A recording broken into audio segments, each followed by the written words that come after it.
Previously on Unbalanced Encounters. It really speaks to your character, being able to pull through, and I think about who I don't want to be and the situation that I don't want to put the people that I love in. There is no other choice. I have to try. Girl, I want to come over there and smack you upside the head. We do not do it for other people. Would you regret not doing this for you? Guard kicks the door in. We got a lead on some nonsense going on within the city. Follow me. And he just turns, unlocks the door. And we cut.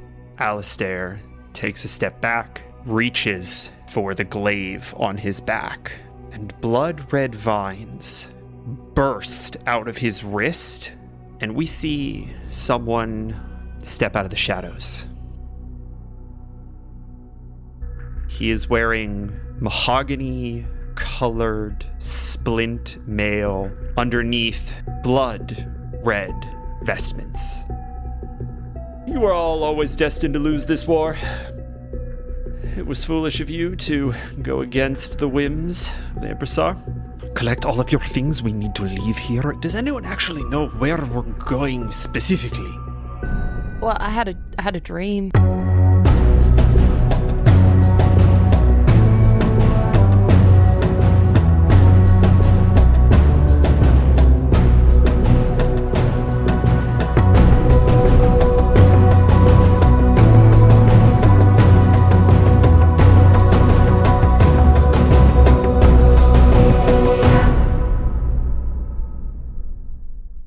Hello, one and all, and welcome to another episode of Unbalanced Encounters, the only show that dares to ask, where have all the mothers gone now? I'm your host, Patrick Perini. Say hi, everybody. Hello. Hello. Hello. That was the best. That was my favorite one. It's incredible. I'm just checking out the new studio Patrick set up for all of us with his big CEO of new social media money that he made. Yeah, if right. you guys were ever wondering, Patrick is a big CEO for new social stuffs that just came out. Not any particular one, just, just keep an eye out for it. See, What are you talking about? What are you talking about? Keep your ear to the ground, dude. We do not. I want to be very clear. We did not have secret money coming in for this fucking show. Like, we're broke as fuck. Like, we got some patrons, and they're doing the most out there right now, and we love them to death, and we'll name them all at the end of this fucking episode. But like, I just want people to Google search like What Patrick Perini's word? Yeah. but Craig said on the podcast that Patrick. we are gonna do something just a little different. We, the audience, start this episode in a place far away from our main characters. The camera settles in on an imperial palace in the southern reaches of Astilla. Marble spires, gleaming white in the morning sun, tower over the small red-tiled roofs of Altair. And we draw into a window of an office in one of the uppermost floors. And we see a man in his early 70s, seated at a large and imposing desk. He has a weather-beaten face, dark, caramel-colored skin, ridged with wrinkle and age, and he is wearing blood-red vestments.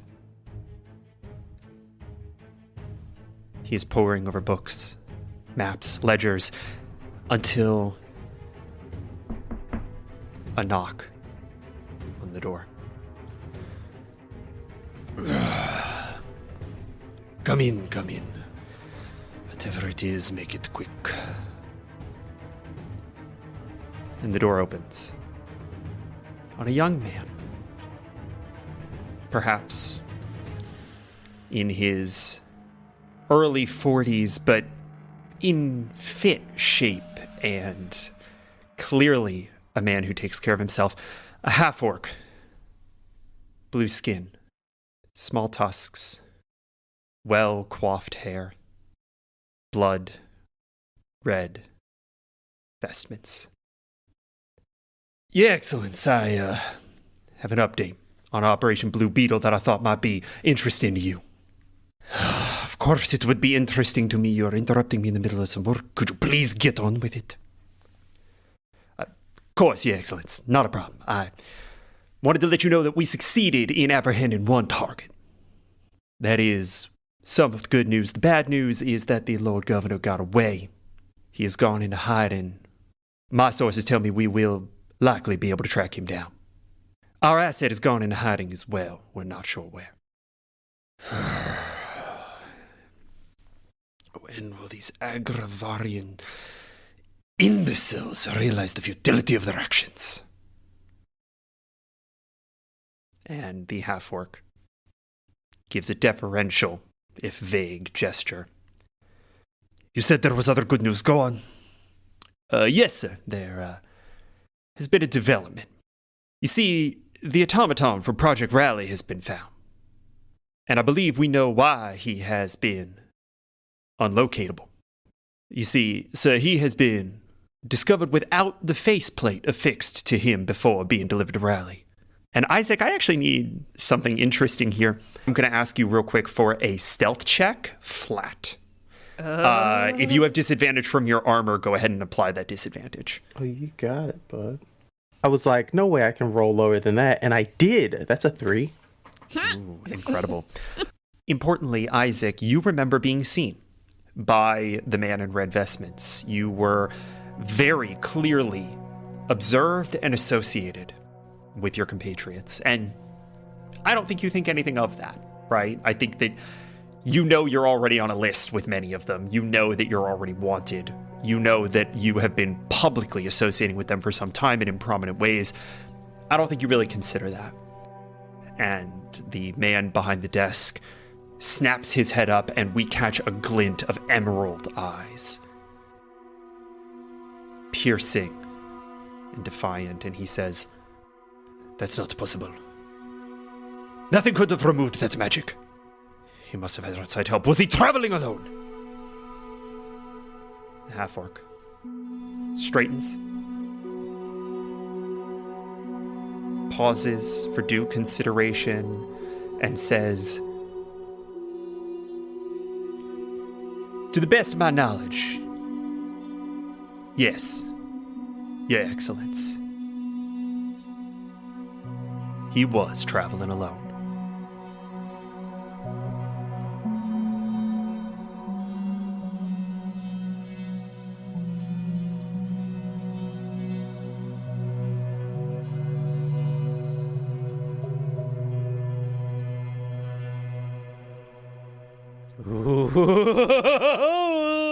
Love it.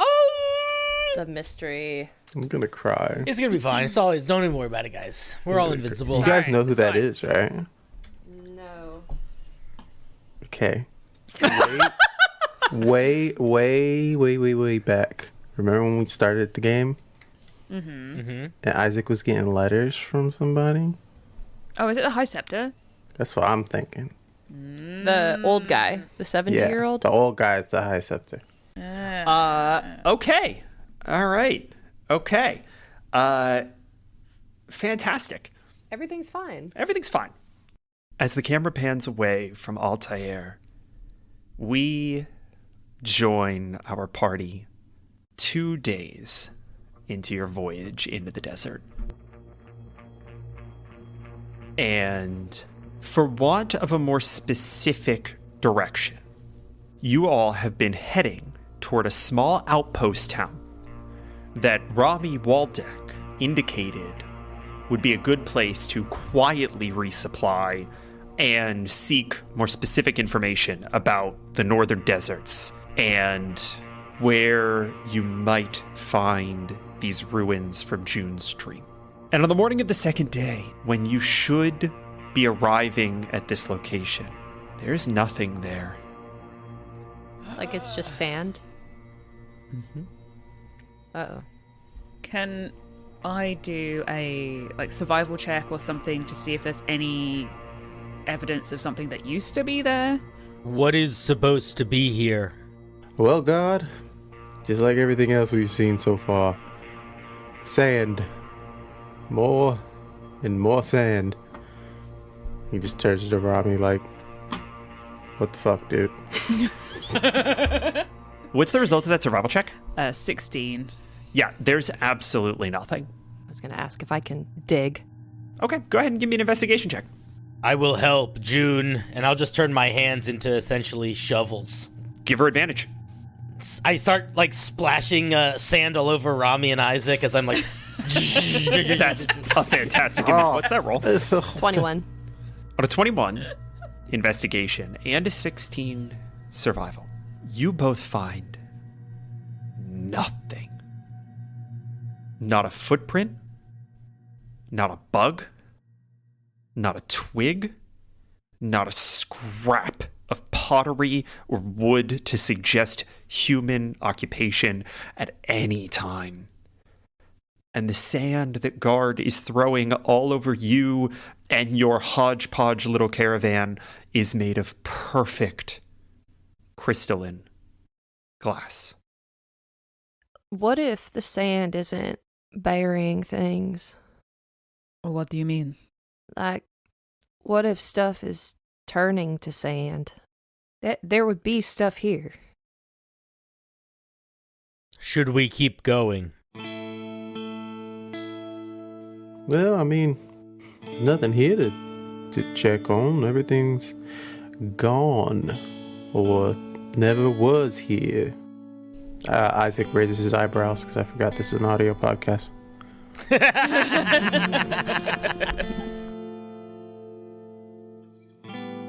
What happened to the people? They just turned to sand. Everything just turned to sand. Just poof. Well, if the god really is devouring things and the desert is encroaching on everything, maybe this is the evidence of that. The excrements?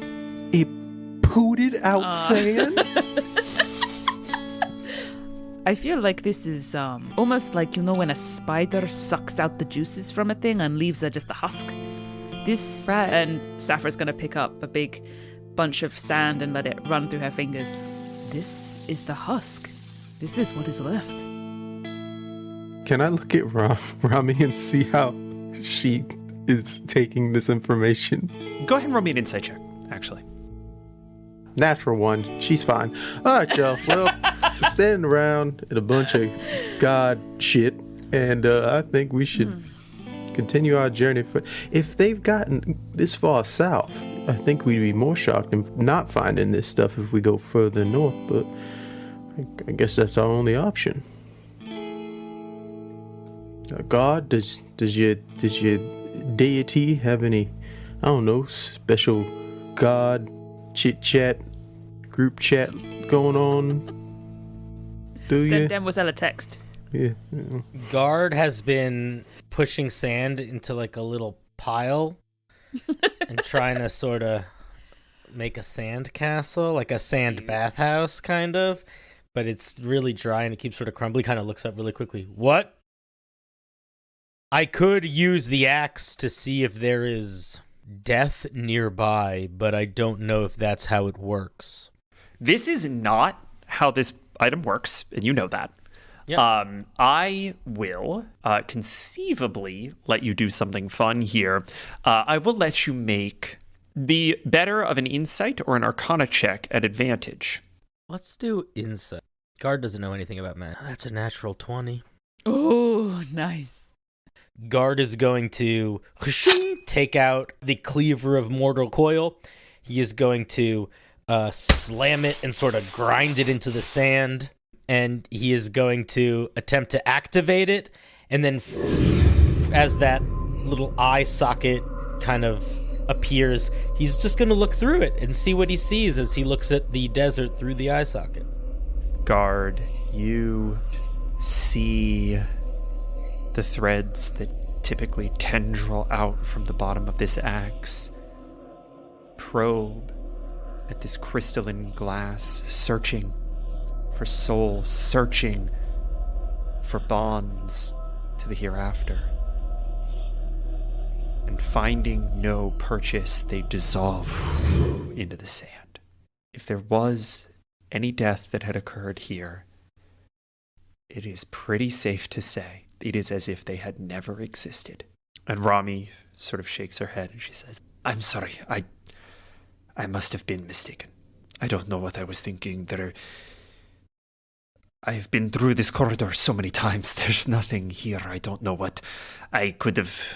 Rami, I'm so sorry, and I'll give her like a quick little punch in the arm. I want to extract aspects from her. I will give that to you. I mean, we're building up to your 6th level here. I will give that to you on an insight check if you want. Yeah, I'd like to see what's going on with her bonds. 22. You kind of go in and, you know how to activate this on a little, and you kind of pop her on the shoulder. She flinches a little bit and wireframes out. And you see the polygonal point of her shoulder kind of recoil from your punch, and the bonds in her mind and in her body tethering out into the world encircle a hole to this place. A hole? Something's missing. You're missing something, Rami. You're missing the memory or something. What are you talking about? There's like a... I know I was wrong. You don't have to rub it in. No, like, it's like not there anymore. Like there's a disconnect in you. I don't particularly think I was drunk. I don't think I'm drunk now. I don't think you were. When I was talking to Trent, she was saying that the god that we're going up against might be dissolving or eating certain memories. It's eating more than individual memories. There is nothing here. Is it that maybe it took away this place? Remember when we were in the bathhouse and Gambal kept saying that if need be, he had methods of just destroying our entire existence? What if it's like that? I think this is different. There is no anything here. Yeah, he's gonna take our little string rope things and just chuck them off. But there still would have been a string. Guard's right. These aren't severed connections. They are obliterated. They are connections that never were.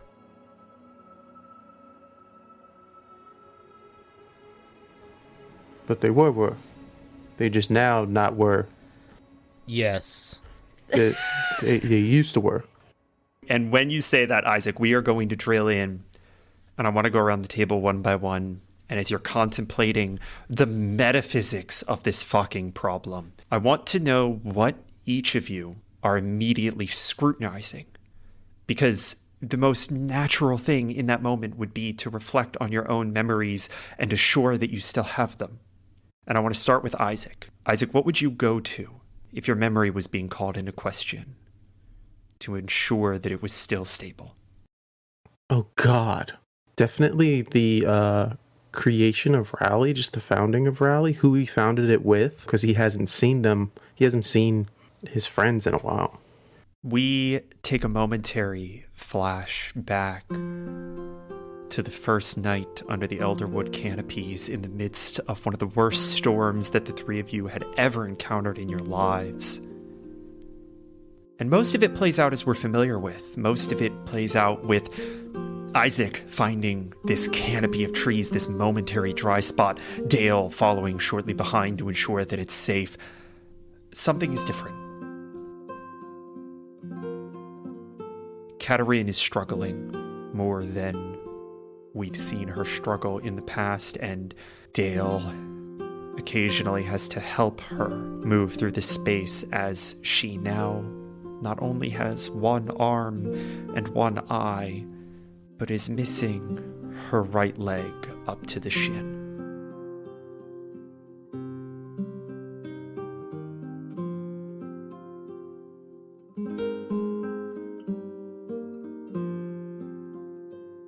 Everything checks out here. What the fuck? Yeah, that sounds right. Guard. Guard in this situation is going to be interesting because he doesn't have a wealth to pull from here. So I'm very curious as to what Guard is considering in this moment. When this connection is made that like this is a place where things don't die, they sort of stop existing, Guard's first and main thought is, I can't let any of these people die here because then they will stop existing. I think that you meditate on that fact for a moment, and the cleaver of the mortal coil creaks in assent. As she can, where she can, Demoiselle is watching. And in this place, it is as if you all have been put upon a blank canvas of the world. There is nothing to interfere with her eye on you. And so you get what might be the clearest response from her in regard to one of your questions or intuitions. And she seems to agree. Harissa? I think she would try and think of and make sure she still has some good memories left. She would be thinking of Granny Rosa and when she first got Spinks, and not the silhouette of the man in front of the sun. She wants to think of the good things and trying to make sure they're still there. And I think Spinks will be jumping down off of Guard's shoulder and coming up behind her, and I think she's just going to absent-mindedly sort of hug him in a way she would have hugged soft Mr. Spinks, just while she's kind of like thinking of those memories. Everything sits as we've seen it for Harissa. And I'm going to give you the opportunity to push through to a deeper thought if you want. I'll push. A little fleeting glimpse of a memory where a Harissa not more than 5 years old remembers patterns on the wall of old Imperial ruins that look just like her doll. I think especially because that's what we were out there looking for. I think she that would be the next step of like making sure she still knows where she's going. You remember where the ruins were. But that memory has the hazy edge of a dreamlike state as you push through. Mr. Spinks wasn't there. There wasn't anything in particular depicting Mr. Spinks. You're not sure why you remember it in that way. That day your mother took you to a cave, an outcropping in the rock, taught you how to survive in the desert on your own. It was a normal lesson. And the ruins... Dang it! ...are gone. Oh, fuck. Oh, fuck. Damn it, Patrick. Fuck! Where are we? Where are we going again? You do remember the location, right? Like, you specifically remember a cave that was very close to the ruins that would have been where you would have camped with your mother that night. That's still there. Nothing's happened to that. Okay, so in my mind, I'm kind of heading in that direction. I think that's where we're going. You vaguely remember having you clearly remember having a conversation with June about needing to go to that cavern, about her dream having taken place in that cavern. Your memories rewrite themselves to accommodate this lack of existence. Okay.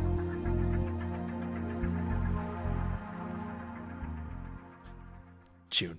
Scared to say anything to you right now. Good. Just be a character with tunnel vision forward, like me. Yeah, yeah. Don't have loved ones. There is no past. She What Wolverines? We still cry about that. Her memory, her mind immediately goes to her family. And her mother... We flashback. Fuck. June, you are walking through the woods with your mother.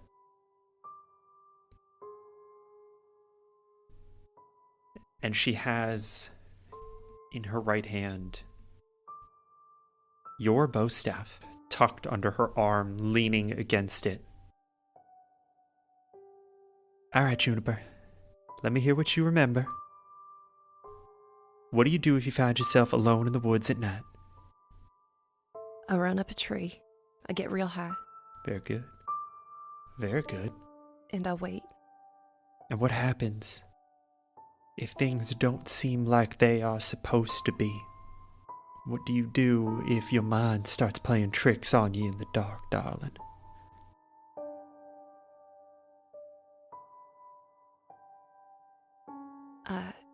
I quiet it, and I go to a quiet place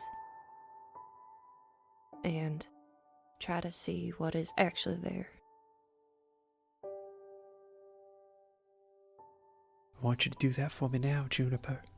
Can you do that? Okay. Go ahead and roll me an insight check with advantage.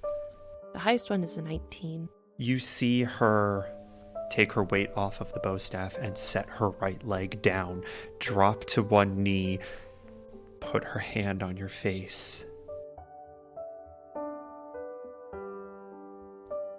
You know what is real. The world is a tricky place, but you know how to see what's actually there. And then, before you can respond, her right leg calcifies,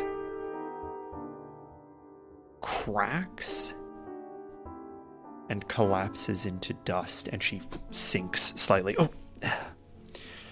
damn it. Mama? Yeah, baby.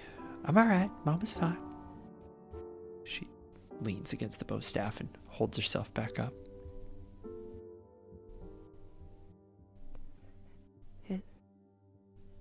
It's real. This is real. You know what's real, baby. June will put her hand up to put her hand over her mom's hand on her face. And we return to the desert. Could I have a wisdom saving throw from Guard? Oh, I love when you make me roll saving throws. I did get a 10, which means that I either failed or succeeded at something. It definitely does mean this. Guard, every single one of your joints effectively rusts over. You are incapable of moving and are paralyzed. Can I talk or no? I don't believe you can talk when you're paralyzed. But he doesn't have a mouth. Fuck off. So technically his voice would just emanate like Bumblebee. Can't move or speak is part of the paralyzed condition. So no, I'm not. Great actually, Pat. Amazing. Yeah. Amazing. So no one notices that Guard continues to stand perfectly still. I mean, it's what Guard does. Could I get a group perception check, please? I mean, to be fair, he did look like he was having so much fun with that bathhouse. That little sandcastle. Could I get a group perception check? And I'm going to give advantage to Harissa from Rami. Oh, thank God. Good thing I had advantage because my second roll was 24. A 5. I got a 6. That is collectively a failure. You do not see until the last possible second elephants on the distant horizon. And atop one of them, a man in blood-red vestments. His fist clenched in a knot of blood-red vines. They are closing in fast. we are going to treat this as a skill challenge. I want to know how you all are packing up and getting the fuck out of here. You need 2 successes before you get 2 more failures. I don't think we've unloaded much. I think it's just a case of getting up off of the ground and leaving. Not all of you have mounts, so you're going to have to get a little clever here. Half of you are on foot and guard can't move. I don't think they know that I'm paralyzed. Yeah, we don't. Not yet. We're all just gonna start running. So what I'm gonna do is Safra is going to cast Cordon of Arrows. So if they cross the line, they basically get kaboomed. So Cordon of Arrows is you plant 4 pieces of non-magical ammunition, arrows, or crossbow bolts into the ground and lay magic upon them to protect an area. They do piercing damage if anyone is to cross the line. So what I want to do... I think with Harissa, I think she's going to... this is going to be flavored as using some of those bombs. She still has like a little bit of that gunpowder laying around. So she's going to basically lace these arrows with some gunpowder and a little bit of trickery. So if anyone is to go too near them, they're going to basically be like landmines. I'm going to make this a survival check at advantage for burning the resource. You're trying to slow them down. You're spending the spell. You're definitely getting advantage off that. I'm going to say this is a DC 15. 18. Thank God. I got 9. Incredible.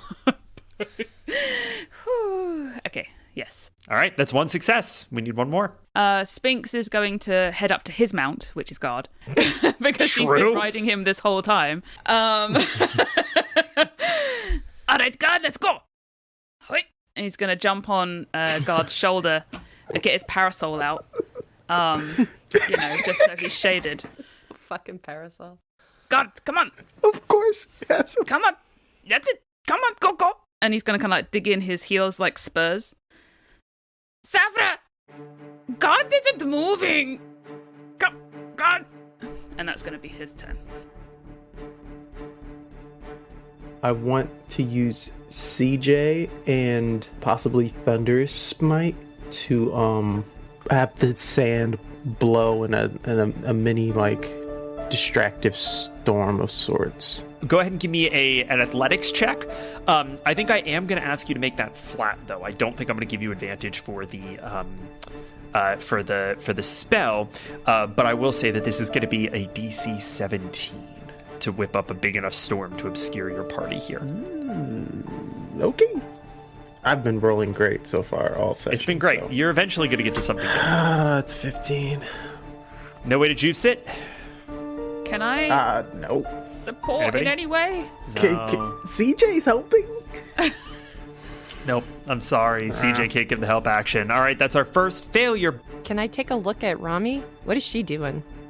You know what? Actually, if we want to retcon that, Rami is not... I'm not going to, have Rami do a specific thing. So if you want Rami... You said you wanted to get the bird in on this. You want Rami to, help?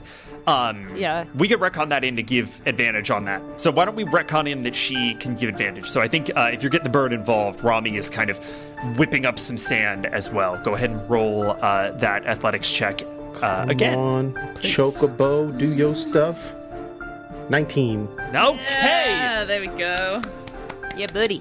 Thank you. In a whirlwind eerily reminiscent to the one that Porky whipped up at the end of our first arc, the sand whips around all of you, and Isaac and Rami point off in a direction. We have a chase sequence to play out because you all are going to be pursued. Well, Guard can't be pursued currently. Oh, right, that's right. Guard is still paralyzed. Guard He's still stuck. Well, because That's why I was chuckling. Yeah, you start running away, and Guard doesn't move. Bye, guard. You still need to deal with that. Oh, I have a thing. I have a spell slot I can use. I have a spell I can use. What's your spell idea? Bless. It gives him a D4 on saving throws. Guys, I think he needs some oil. He's not moving. Oh, there's sand everywhere now. Oh, shit. Stuck. What? Oh. Guard's God. stuck. Wake up, buddy. And I'm going to cast Bless on Guard. All right, Guard, go ahead and give me that saving throw again, please. It's a wisdom saving throw, and you are blessed. That's pretty good. That's 22. Oh, Yeah. yeah, Guard, you tear free of this magical spell Whoa, and easy feel now. yourself Yeah. kind of jolt back to life. Ooh. We should go. Yes. Hi ho, Silver, away. You all begin to book it. All right, we are going to begin a long haul chase scene, and I've got a little bit of a rule set for this. Right now, the gap between you and your pursuers is it was at 0. For the coordinate arrows, I'm going to bring it up to 1. Basically, every day, we're going to roll a group survival check contested against their group survival check, and it's going to play very similarly to our wrestling contest. You said every day. Did you say that with intention? I did. They're pursuing for a while. Dang. And there are going to be some consequences for losing, and there are going to be some ways that you guys could juice a potential loss into a victory as to whether or not they close in on you. If that gap reaches 0, you are going to be descended upon by enemies that just totally took guard out of the fight from range. Gross. Hi, friends. It's Patrick, your GM, your best man at your forthcoming wedding. And oftentimes, people stop me in the streets and they say, Patrick Perini, how do I support the show? My need to support the show has been keeping me up nights, driving me to amble in the streets like a husk in the aftermath of a great plague, desperate for either answers or the sweet release of death. Please, cleanse my soul with your wisdom. And you know what I say to them? Shh, don't fret, my child. It will all be over soon. Because there are so many ways you can support the show. If you're the type who likes secret bonus content, head over to our Patreon and grab all 3 episodes of our horror bonus arc, Blight at the Museum, and the first episode out now of our folktale bonus arc, Old Folks' Tome. Each bonus arc gets 3 episodes, has an extra special guest, and is available at the lowest tier. If you're a revolutionary who, rejects the notion of currency, maybe check out our YouTube. We've got all kinds of fun stuff going on there, like live streams with the cast and random encounters, an interview series where Emily Graymore and T.W. Clausen interview creators and their creations. It's all animated by Emily and absolutely gorgeous and a ton of fun. And, if that's all too rich for your blood, please consider leaving a review on the podcast platform of your choice and telling a friend about all the fun times that we've had together. Growing a podcast is a Sisyphean struggle, and only you can help us finally get that boulder to the top of the hill. But no matter which of these dialogue options you choose, thank you so much for listening to the show. We feed on your love in a very tangible, eldritch way, and we'll starve without it. Okay, let's get back to the episode. Bye! Do we have a cart, or are we just us? You're just hoofing it, man. You had to get out of town fast. That's why this situation is not great. Plus carts in sand. Yikes. Yeah, have I a could make a sled. sled. That's true. we had stuff. That's be dope. Ooh, God, like that's a great idea. Do we have- Once we stop running, Do we? Do we have any, tarp or canvas? Yes. Sure. We can make a sand ship. I don't see why not. Let's Sand shit. Make some sails. I have a Down. bedroll. Would that work? Could we put all our We bedrolls have together cloaks. with the sewing kit that Cinder has, that God has? No, you I don't have my sewing kit anymore. Dang it. Oh God, what happened to your sewing kit? I gave it to someone. Damn it! When we needed it most. All right, my friends. We're going to treat this as the first day of our chase. All right. I need everyone to get ready to make a survival check. The DC here is going to be a 7. Okay. All right. I rolled very low. That's not I'm too bad. sweating. I'm fucking sweating. We need 2 of you to break a 7 on the survival check in order to win. Well, I'll definitely get a 7. I can't roll anything worse than a 9, so 16 for me. Okay. I rolled a 14 Nice. 14 all on the in. die. No, it's literally 14. Plus 0. Cool. What about you? Us. That's a 7. Okay. Well, hey, 7 good. times at least. It beat. What does Guard get here? A 10. The collective result of that group check was a 14. So I need to make con save here. Okay. They succeed. All right. You all manage to actually pull ahead today. I would like to know collectively how you do this. Oh, me. So I'm raising my hand in camera. I don't know why I did that. I think Saphira is going to, as we're kind of like moving through the sands, actually say that it's better to go around the dunes than up and over. So even though you think a straight line is quicker, it's so much harder work getting over the dunes than it is to go around them. So I think she's going to we're going to weave through the dunes instead of like climbing up and over and stuff. Fantastic. And these elephants are probably a little too big to actually make that work. And so over the course of the day, you see them disappear into a point on the horizon. And you pull ahead. Yeah. Presumably, you are still headed toward the cavern from Harissa's memories. Is that where you all are going? Yeah, I think Saphira probably hasn't, like, because in her head they discussed before we're heading that way, so she hasn't thought to change, like, talk about it again, if you know what I mean. She hasn't been like, oh yeah, it's a cavern, not a ruin. Right. You know the ruins never were a thing. Right. As you all find yourselves in the shadow of a particularly tall dune, in this endless sea of crystalline sand, you settle down for the night. And Rami stokes a fire. There is something I wanted to do before we went to bed. Yeah, I would like to take I'm going to take a dagger from someone. I don't have a dagger, so I'm going to take it. My dagger, where'd it go? I have a spare. I'm going to borrow a dagger from Harissa. Okay. And as we sit down to do the campfire, I am going to I'm going to stick it into the sand up until the hilt and just leave it. And in the morning, I'm going to pull it out, and I want to see if any of it has like turned into sand or if it's still a whole dagger. Okay. You owe me a new dagger, just to let you know. I don't know if I do or disappears. All right. You shove the dagger into the ground. Guard, you wake up the next morning, and the dagger is fine. Okay. Thank you, Harissa. Give it back to her. Thank you. I also, I like your face. What?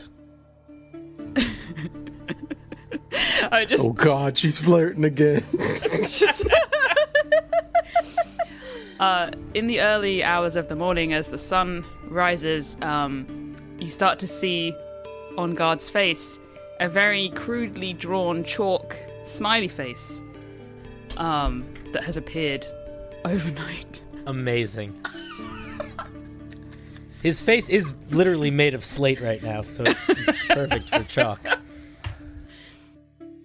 Oh, that is very, very charming. I'm so glad you are so happy this morning, God. And it's just dusting chalk off his hands.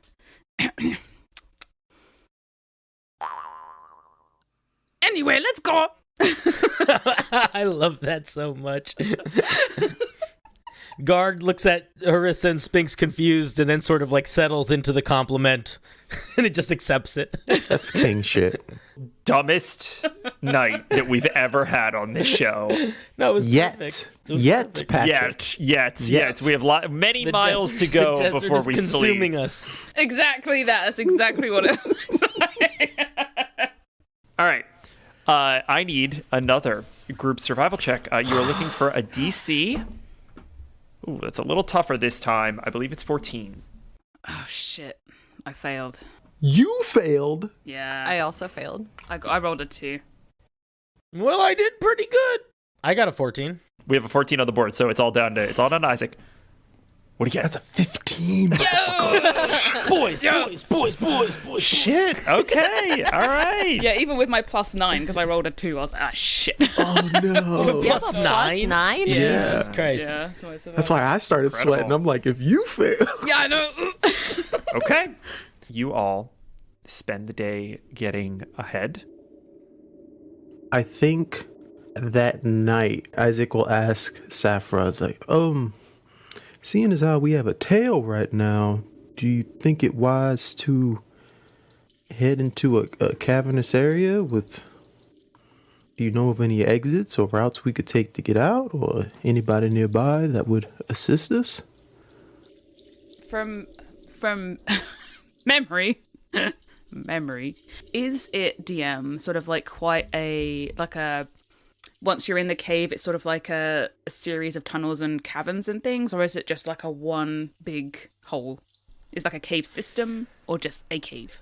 You think it's a cave system. You do not have the most familiarity with it, but basically what we're talking about here is we're talking about the Eastern Hills, right? So there, in all likelihood, are plenty of caves beneath Evening's Dawn and up through the north, and this outcropping, this cavern that you spent the night in that you remember, would have been in those foothills. So it's entirely possible that there's a connecting cavern system, but it's not one that you would be extremely versed in. Can I eavesdrop on their conversation? You know, I could... she kind of plays with her earring a little bit. I could use my mother's earrings and ask if there's a second exit. I mean, should we do it? It definitely won't hurt. I mean, if we know it's a bad idea, then we think of something else. All right. June takes her earrings out. She kind of jiggles them in her palm really quick, and then she tosses them up and then holds her hand flat. June, you catch these earrings one at a time, and for the first time in your memory of your use of these, it lands... Wheel. That's good. This is good. And we see you all make an unforeseen move in the eyes of your pursuers by mounting up and heading due east to the foothills of the Eastern Hills. And you make your way kind of into a little valley between some of the foothills, small space. Probably wide enough for an elephant, but maybe single file. Something a little bit more defensible than the endless rolling dunes. And you come to a camp. Someone is already here. You see smoke rising up from a fire, kind of up and around a ridge. They have the high ground. You don't, but they don't seem to have seen you. What do you do? Saffra, I have a question. You are more fond of nature, and so is there a way we can kind of make this crevasse that we're heading into more of a difficult route for the folks chasing us? Maybe a rock slide. Oh no, out of nowhere. How could this have happened? I think there is definitely potential to set some traps or make things more difficult, obstacles. Before we make too much noise, though, I would like to see whether it is friend or foe making that smoke over there. Right. I agree. Yeah. How cautiously are you all proceeding? I'd probably want to be pretty cautious. Yeah, I would like to stealth up. I'd like to climb up. Ideally, climb up a direction that seems like a direction somebody wouldn't be able to climb up. Like if there's a cliff to scale, I would like to scale that cliff. Just to like peek over the cliff and see if I see anything on the top of the ridge. Guard, can I go with you? Yes. Yeah, I'm happy to watch the rear, see over the horizon if I can, what my elf eyes see. Except you're not an elf. Exactly cool. that. Great. Guard and June, go ahead and roll me a stealth check. I'll go ahead and say, June, you can give Guard advantage on this. We'll treat this as a single with help. That was with June's help. That was a natural 20. Yeah. Incredible. Guard, you meld into this stone. June, you kind of tuck yourself behind his shoulder and you scale just the side of this ledge getting up to this little encampment, and you do that thing where you poke your head up, and then June pokes her head up, and then probably Spinks pokes his head up. You just see the little scribbles of the top of the smiley face that Spinks grew. Right. Exactly. Like crazy googly eyes peeking over the lid. Full Three Stooges. Full Three Stooges. What I go that way? 100%. Spinks has now drawn one cocked eyebrow. Right. Like- And the three of you see Scrumpy. Scrumpy! What the fuck? How'd he beat us out here? And he is laying back on a bedroll. He has a large crate kind of next to him that you see has two straps that look like rucksack straps attached to it. And he has like one of those old-timey moonshine jugs that he's just like tilting back. With the 3 X's. Lit. Quietly just like...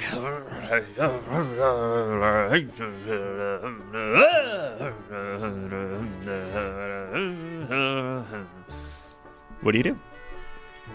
I yell, Scrumpy! Jump up on top of the ledge. And he drops the moonshine jug. It shatters against the ground and just... Hello. Guard, is it? What? What are you doing here? What's happening? How's Grumpy? June, are they with you? What's going on? I need to know right now. Are you being pursued? Yes. Oh, fuck. Oh, no. Oh, fuck. Oh, no. And he starts whipping around this campsite, like rolling the bedroll up and like attaching it to this crate and like sealing the crate and starting to put his shit back together. Should I go back? I could go back and get the others. How many of them? Oh, there. This is... And he like kind of half faints against the crate a little bit. What in the hell is going on?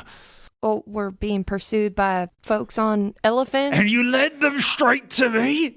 Yes. Guard. It wasn't on purpose, but it is what we did. We gotta get out of here. We gotta get out of here right the fuck now. All right, come on, Scrumpy. Come on. You can do this. All right. And he leans down and he takes this crate that you see kind of now in relief of the fire is pretty big, right? And he like struggles to lift it. He's like, Why don't you come with us? Okay. Scrumpy, wait. We gotta get out of here right now. Wait, hold on a second. And he falls Never mind. onto his face.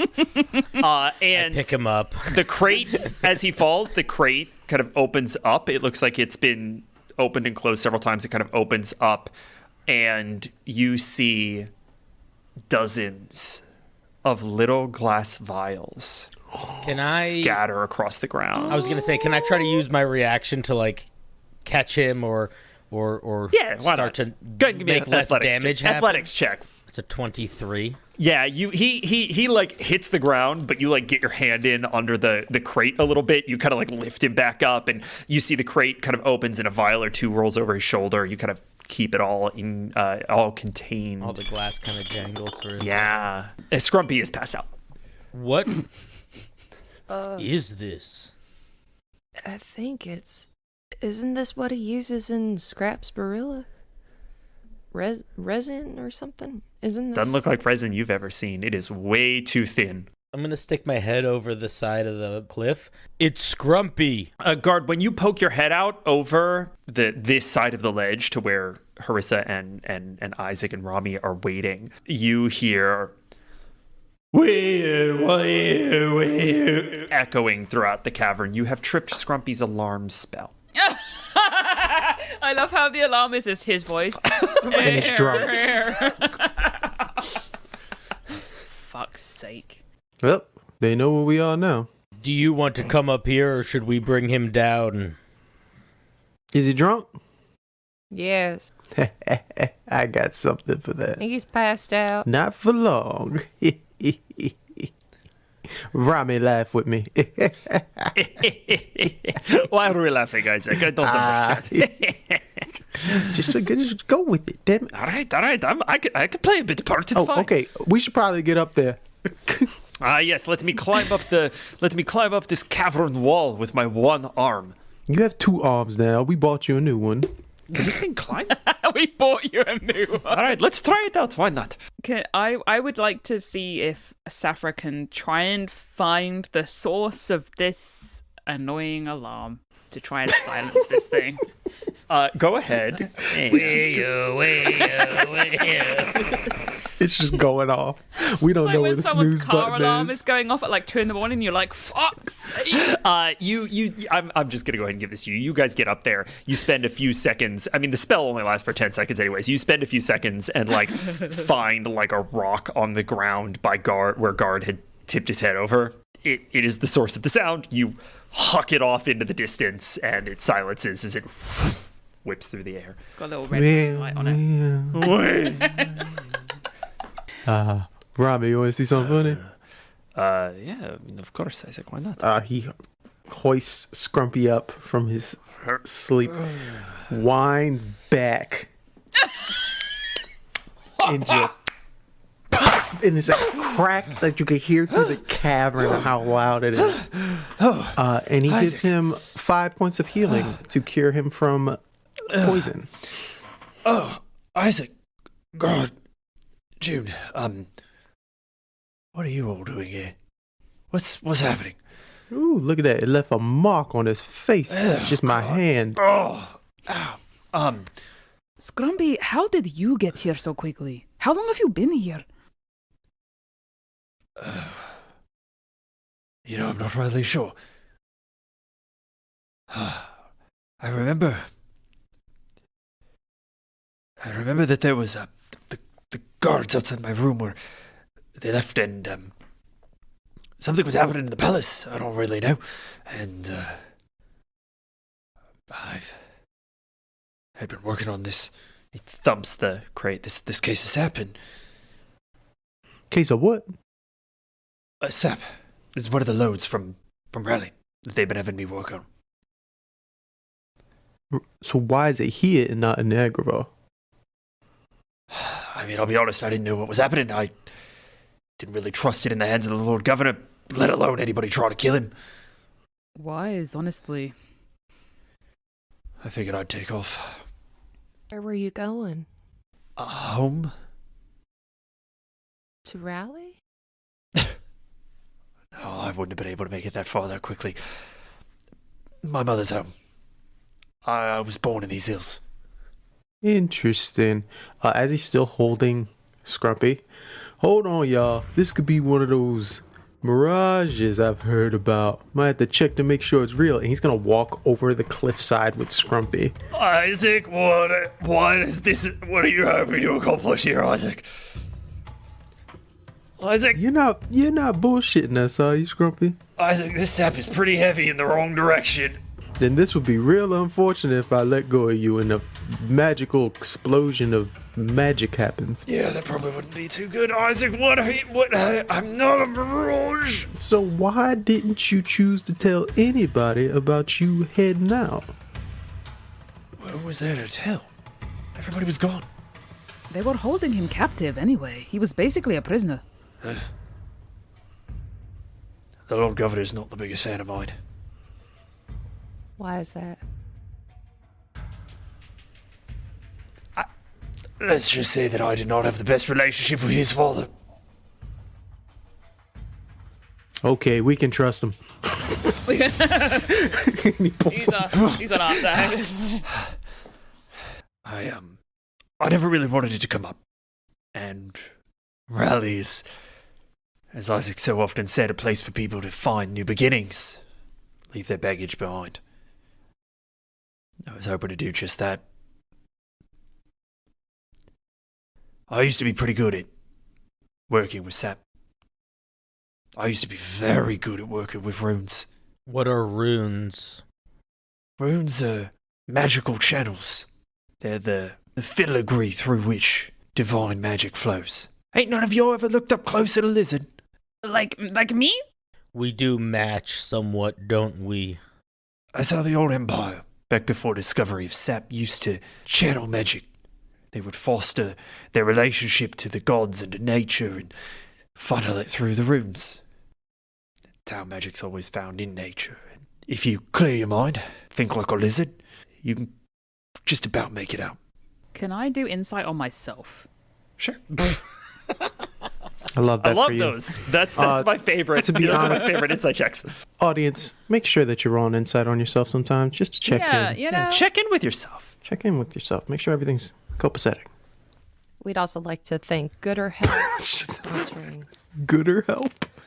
I got a 16. 16. What are you looking for, Harissa? If the kind of talk of runes and it looking like the lizard, looking on the lizard, runic type things triggers any kind of like Oh, like your Ooh. tattoo. I like this. I like this because it explicitly does not. You think kind of around it. Right? You think like, oh, maybe this explains the geometric style of your tattoos, and maybe but there's a very specific memory that we have from a previous episode that has very recently been lost. The runes of the old Imperial ruins. And you try to think back to where, I mean, lizards, right? Like lizards are where magic, that conversation never happened. Scrumpy. Yeah, how can I help you, God? We should probably leave. That, I'm assuming you'll set off my alarm spell. It's probably pretty loud right about now. Sure. I'm just gonna like pick up his bag and put it on my Be shoulder. careful with that, please. That's, very valuable. So, runes are magic. Well, Sap is magic. sap's a way of clearing the mind. It's a way of connecting to those that have come before you and inheriting their wisdom. Does sap do things to runes? Sap can give you the clarity you need to process runes, right? To read them? And to manipulate them. You can write them if you know what you're doing. It's a lot harder now. What with there'd be very few gods left in the world, eh? Should we use some of this sap to make a trap? I like your thinking. Could work. I mean, that's how I got the alarm spell. Well, it also makes sense. You know, you want this sap to not be used in the wrong hands. We're not the right hands, but we're not as bad as the wrong No, hands. listen, I'm not gonna start not trusting the four of you. Just please don't tackle me over the fucking cliff again. Oh, come on. We've done dumber stuff down at Raleigh. Remember that one time we Right. got drunk and then we was over at the pond and I was like, there's no way we can drown in a pond. And then like 10 minutes later, I had to give you CPR because you got your head Oh, stuck. you know what? I remember that. I remember KTA dragging me back to town. Yeah, that was a lot of water Good in my time. lungs. Dale was pissed. He was like, oh Dale my was God. always pissed. Yeah, No sense of humor, that one. Thank you. I've been saying that for years, but nobody wants to listen. You know, I feel bad. Gentlemen, should we maybe start What if we make it fall on something? It's just down to luck. Sap's got to interact with something. It's got to interact with will, or bond, or the divine. Out there in the desert, nothing would happen at all because it'd hit that glass and evaporate. excuse me, Mr. Scrumpy, sir. What would happen if I drank some? He looks so perplexed and confused and concerned, and for the first time any of you have ever seen, intellectually intrigued. Isaac's eyes light up, and then he leans over the guard and draws eyebrows arching like his eyes. Yes, fantastic. I honestly don't know. I don't know what would happen if you were to drink it. I don't know what would happen if God was to put it on himself. Dash it on like a cologne, you know. Oh, God, you want to be shiny Should we again? try? You're all certainly welcome to. What if could we all try a vial just to see what we're each kind of capable of? I'm not one to just put random concoctions into my system. That's a huge ass lie. No, I know that alcohol is bad for me. That's the difference. And I only consume it when I'm in a horrible, negative space in my life. Consistency is the key. Self-medicate, that's what I always say. There you go. Use those big words. It'll distract Manage the pain. I want to take a vial. It's annoying because I want Spinks to drink a vial and I want to see what fucking happens with that. I don't know if Saffron would allow that to happen, so I'm just weighing this up She in my doesn't head. fucking need to. Sphinx can do whatever the fuck he wants. Yeah, Spinks I will know. definitely sneak that shit. You acting like... While Saffron's looking worried, Guard's gonna pick up 2 vials and sort of like put one behind him a little bit and sort of like elbow towards Sphinx. June and Spinks are going to drink them? And I'm gonna pour one on my head. Could I get con saves from June, Spinks, and Guard? Mine's a 13. A 15 from Spinks. 16 for me. June, could you please roll me a D100? Yeah. Fireball on oneself. Go. Fireball on oneself. Wait. Fireball on oneself. That is 60. June, you feel a surge of arcane energy as you regain your lowest level spell slot. I don't feel shit. Oh, you built up an immunity already? Guard, I will allow you one casting of a spell that you have cast before. You can hold that for, we'll say, a day. Mr. Spinks, all of a sudden, is alone. What? Hello? And he is standing on the furthest outstretched branch of a gnarled and ancient olive tree on a rocky outcropping overlooking a sea of sand. Saffron's gonna be so mad. Oh. And all of a sudden, a little boom, light flashes in front of his face. Firefly-esque dancing in little figure eights, and it whips around to the backside of his head. What does he do? I think he's gonna flip around and try and follow the light. He whips around on this olive branch, and the light zips down its trunk, spiraling around like a serpent, skittering across rock and sand to the mouth of a nearby cave.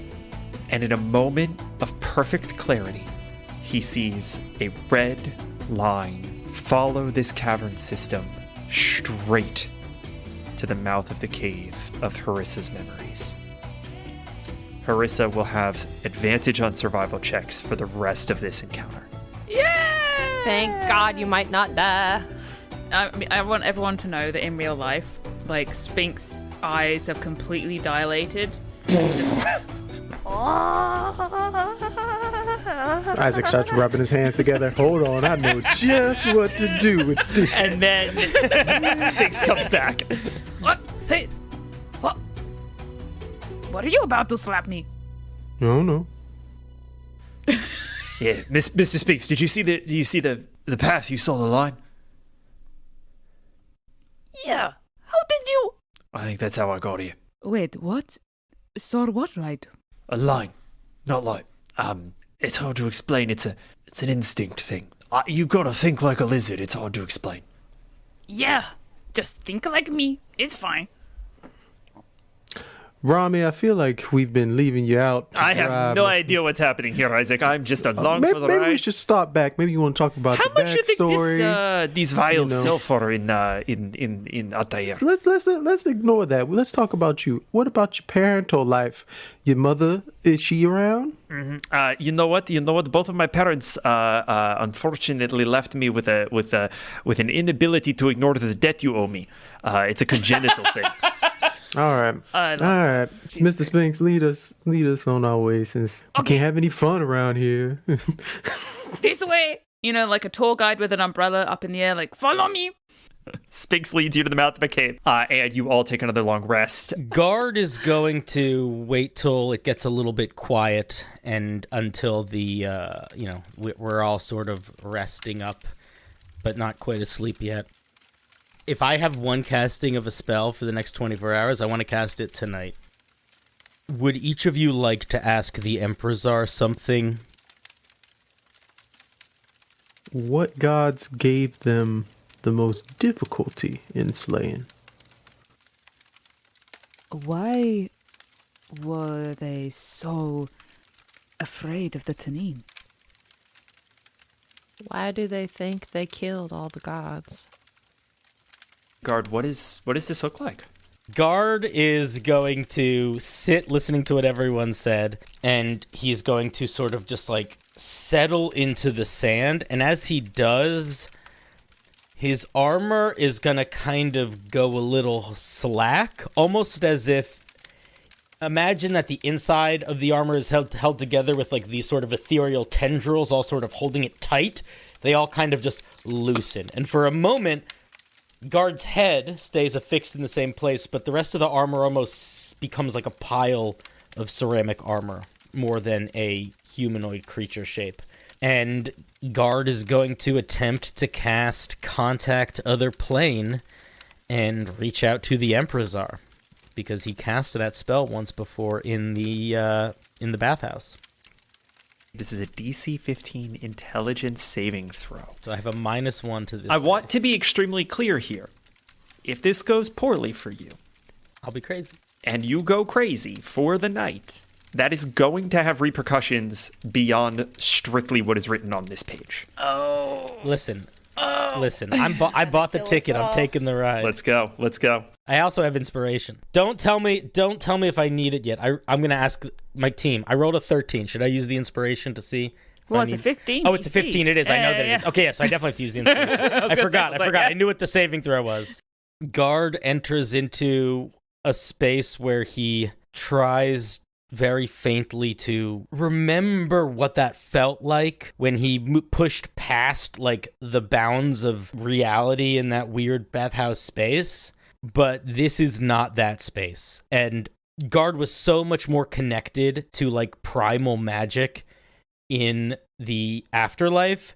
And in this space, he is just not. What'd you roll?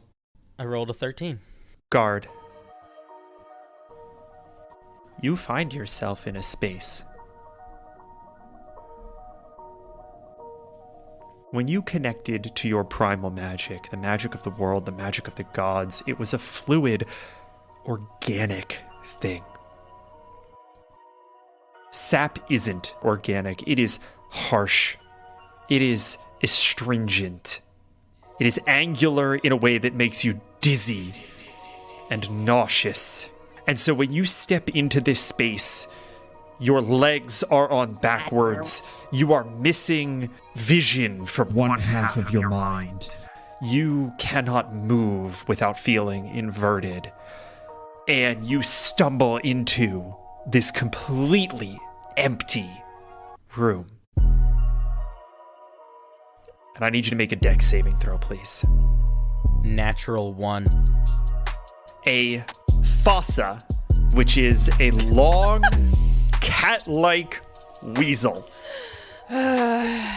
bounds out of nowhere and tackles you to the ground. And from across this non-existent space, you hear, Mia, that's not nice. Come on back, girl. Come on. And the fossa jaws at your throat, goes and pulls back and scampers away, and you crane your head, and through one aura'd eye, you see the fractured form of the Empressar. So that's where you are. Oh, fuck. Fine. And Guard, you fall unconscious.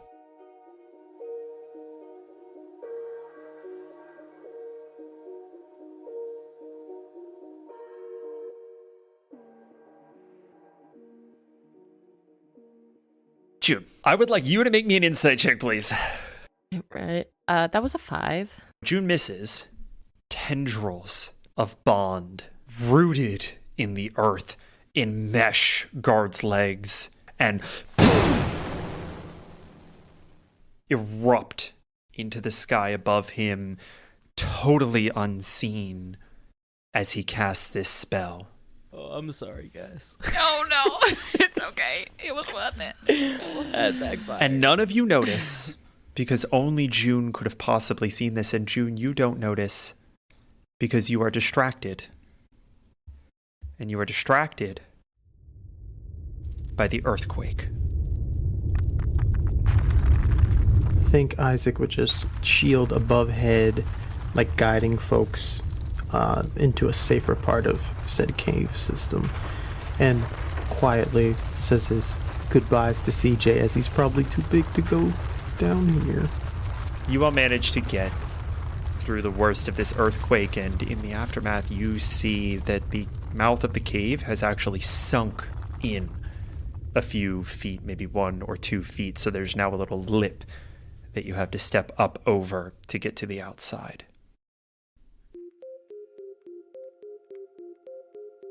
Did that have anything to do with Guard's whole thing that he was just doing?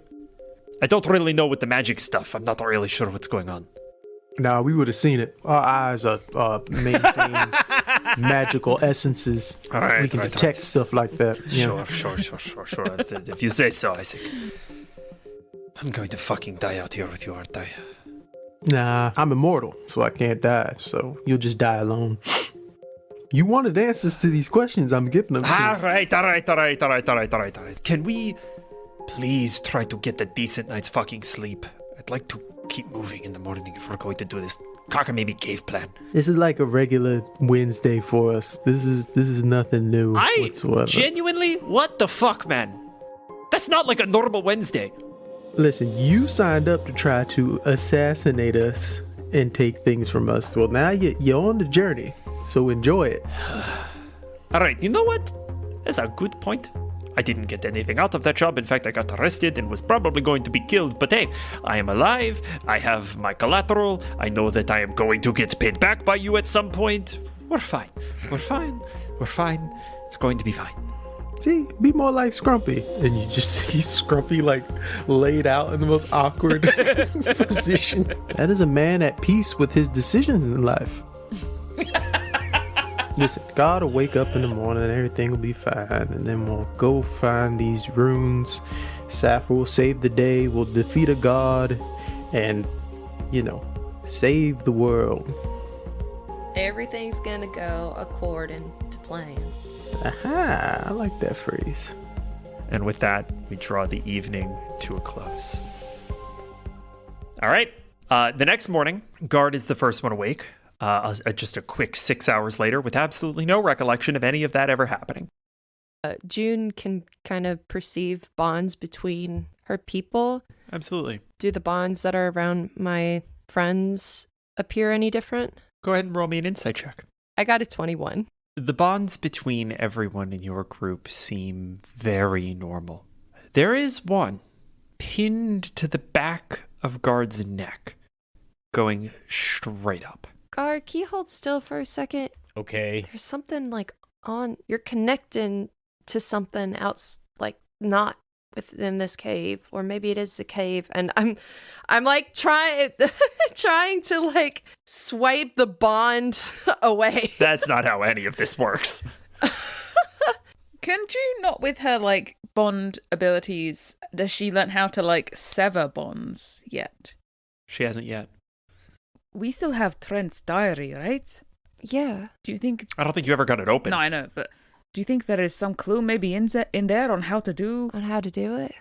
Also, June, I will also say that, like, you're not sure that this is new. It feels different somehow, but you can't tell why. But it's going up. Yeah, I mean, if you focus in hard enough, everyone has omnidirectional bond. They are connected to the world in every conceivable way. This is just pronounced in a way that caught your attention.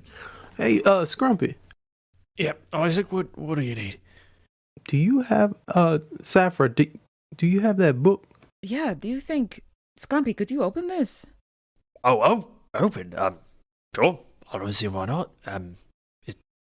Is it magically locked? What's the situation? Well, I can't get it open, but if you can. Scrumpy takes it, and he says, cover your ears, I suppose. Scrumpy passes a finger over the lock of this journal, and a rune illuminates. And he closes his eyes, the back of his knuckles, raps on it, and dong! A gong emits from this book as the lock springs open and he casts knock. Hey, Scrumpy has knocked. Nice. What is it that I was just hoping for you? Trent's diary, I think. Oh, Yeah, she probably knows you did it. oh my. What's actually written in it? Can you see? What language is it? Read. One of you, singularly one of you, can roll me an investigation check. June, I think it should be you. Nat 20 for a Let's go. 22. Kidding me. Hell For a yeah. You're 20. fucking kidding me. Okay. Give me, give What me. a perfect Nom, nom, roll, nom, nom, Gator. nom. Let's fucking go. Let me eat it up. The first thing that you discover by flipping back in the diary to about 20 years ago is an entry that reads as furious and desolated at someone referred to as the novice, who apparently left the city and abdicated her role as, and this is the word used here, airbringer. And you thumb forward a little bit, not really understanding some of the day-to-day politic. You catch glimpses. A note. Lapinyan. Possible ally? No follow-up. Jazir. Strong contender. No context. And then, scattered in those pages, astonishment at the novice's return. And this one has a date, 5 years ago. And there's a note that says that through her, a council position could be secured. You'd see a reference to the novice attempting to modify the memories of the Lord Governor. Trent is not sure if that would even be possible, let alone whether or not she succeeded. But it appears that it was either discussed or observed. And in a way that you don't even understand why you observe and retain, you catch a reference to something, Operation Blue Beetle, whatever the fuck that could mean. Do you think Operation Blue Beetle is Beetleback and you, Isaac? He looks at himself. Shit! Oh, I mean, we already found the darts and the similar poison, and this just confirms. so the sisterhood has something to do with what's going on. You all keep saying sisterhood like that's something I'm supposed to understand. It's a whole bunch of crazy women who run everything in the world. I always thought that Lord Governor was a little dense to be running things on his own. I get it. You could say he didn't have a good head on his shoulders. Too soon? Maybe too soon. It's been like 2 decades, guys. Come on. God, you're so old. You really are old. I didn't think you were quite that old. Listen, I don't know when this conversation went to just hurting my feelings, but back to... You cut the man's head off. I feel like we get to joke about it, you know? Okay. Devourer. Taking away people's thoughts and bonds. Catarin finds a way to sever a bond from her own son. Has anybody else been feeling like bonds have been severed in some way and there could be a connection between these two? Maybe that could help us figure out where Catarin is in all this. I don't even know if I would know if I had a bond severed. Now I worry about it. I think, like, maybe just investigating the walls very carefully as we kind of go through, see if there's anything on them. Go ahead and roll me the better of an investigation or arcana check.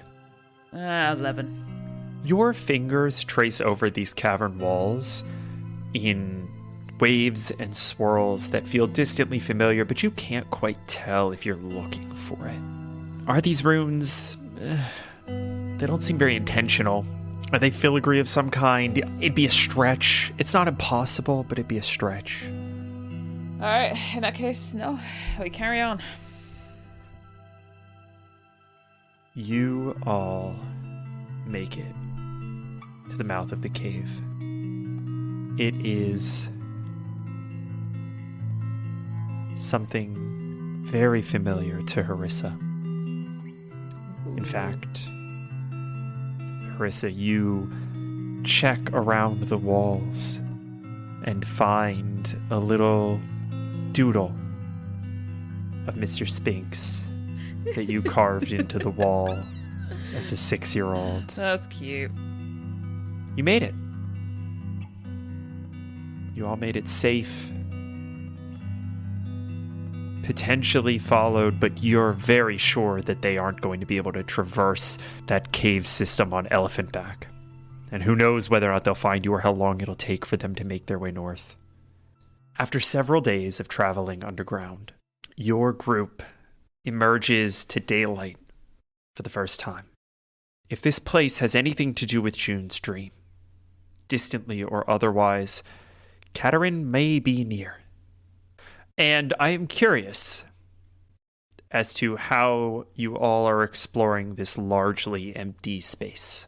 Hello! This is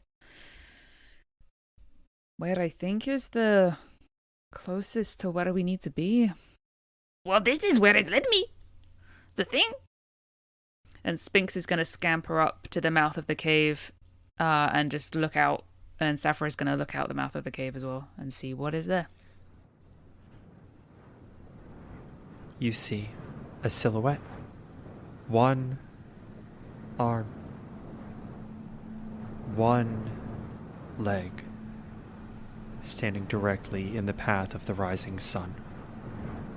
I think Sappho's going to get a weird double take of the silhouette of the sun. It is shimmering in this morning heat. And I think she's going to start walking towards it and just picking up the pace and then running towards it to, one, make sure it's real, and two, to see who this person is out here on their own.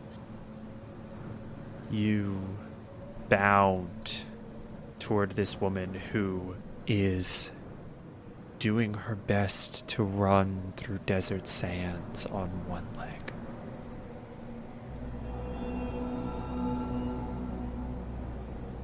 And in the white, hot, scorching morning,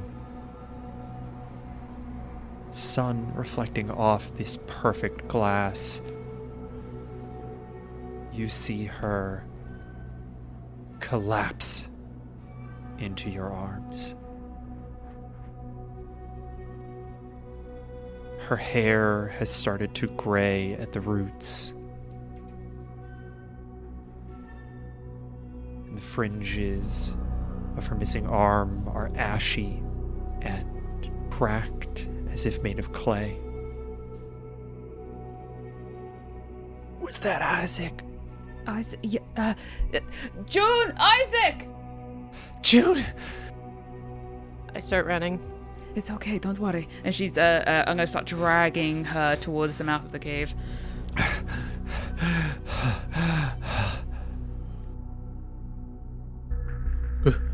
What did... Who was that? Isaac! What are you doing here? Juniper! June's gonna drop to her knees. How in the world did you find me? What the fuck, Mama?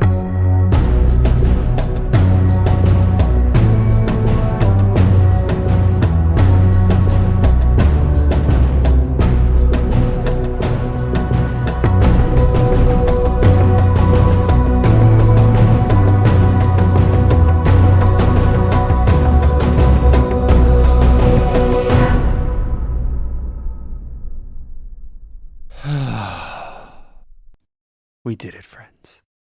We finally met Katerin. And it is all thanks to our amazing patrons. So please give a warm welcome to Blue Fire Draka and our latest rally defender, Michael McFarlane. Michael joins a veritable pantheon of Wardens alongside Darksteel Panda, Darlene Wallace, Elderberry, GamerTube HD, Katie Kirby, and Lord Dreamer. You all are the front lines in the battle against obliteration, and we owe you our lives. Good night, everybody!